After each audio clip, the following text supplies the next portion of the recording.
Goldman Sachs is about to report huge profits, an estimated $2 billion worth. Is this good news? How should the taxpayer feel? How should you feel about this? Where's your cut after all the money that Goldman Sachs got, right? Let's make some sense of this. To do that, we bring in Fox Business Network anchor Alexis Glick. Very nice to have you. Great to see you, Chris. As always. Not to be a downer, but obviously making money is good in this economy. But from the taxpayer's perspective, when they hear this, how should they feel? You're going to feel a combination of a little bit of outrage, a little bit of happiness, a little bit of, well, wait a second, is this the playbook replaying itself all over again? The bottom line is corporate taxes, if you look at the federal deficit numbers that came out just yesterday from the Treasury Department, corporate taxes are down 57% year to date. Personal income taxes down 22%. Now, look, they borrowed $10 billion from TARP funds. They repaid those funds. Have we offered them very cheap financing backed by the government, which has allowed them to take great risk? Absolutely. At the end of the day, though, if they can turn the page, which they are starting to do, it means higher taxes. And for right now, when you look at what's happening to states, to municipalities, to the federal government, that is what we need. So I know it's one of those oxymorons. You kind of feel like you should be really angry about the outrage here. But on the other hand, we need the money. We need them to turn because we're inextricably linked. Gotcha. Now let me play the other side of it, as we see in this big sign over my shoulder. They came forward, Goldman Sachs and other banks, and said, if you don't help us, it's all going down, Alexis. So we say, fine, let's help them.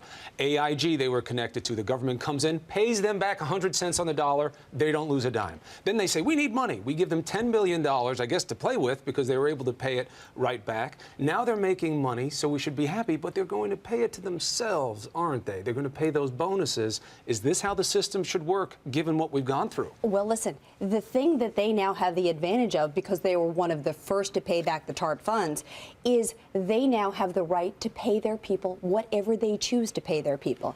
And that is a cause for outrage because we did backstop them when they needed us most. But the bottom line is we have no right to do anything about it. Keep in mind, though, that through the process, through the collapse and the failure of some of the biggest institutions in the world, they became a bank holding company. That means the regulatory scrutiny that they're going to experience is that just like they'd experience at any large bank, just like Citigroup, JP Morgan, et cetera. So while they are much more risky in all the bets they take on, they will never be as risky as they were before because they don't have that option. They cannot do that. The regulatory oversight is too great. All right, so assuming this is going to be good for us at some point because it's good for the economy, let's look at the economy. We heard from the administration that there are green shoots, there are good things starting to happen, but we hear that unemployment may not be increasing as quickly, but still going high, a number like 13% we hear.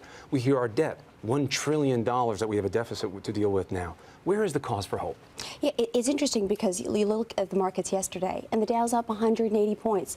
You look at where we are off of the March lows. The S&P, the Dow, they've all had these tremendous rallies. Now, we've given some of that back in the past couple of weeks, the past month. But the bottom line is we have so much to work through. Usually, markets correct about 6 months before a recovery in the economy. In all likelihood, Chris, I hate to be the bearer of bad news, we will see double-digit unemployment. We're headed in that direction. We've lost 6.5 million jobs since the recession began. It will take a long time to recover those jobs. The green shoots, the hope right now, the hope is that the economy is beginning to stabilize. It doesn't mean it's improving right away, but if we can stabilize, that's a good sign. So stabilizing is what we're looking for. Yeah, unfortunately, though, deficits are rising. Bad news. That means taxes across the board are going to go up for you on just about everything. Alexis Glick, tough news to take, but it is the accurate news. Appreciate it as always. Thanks for being here. Great seeing you.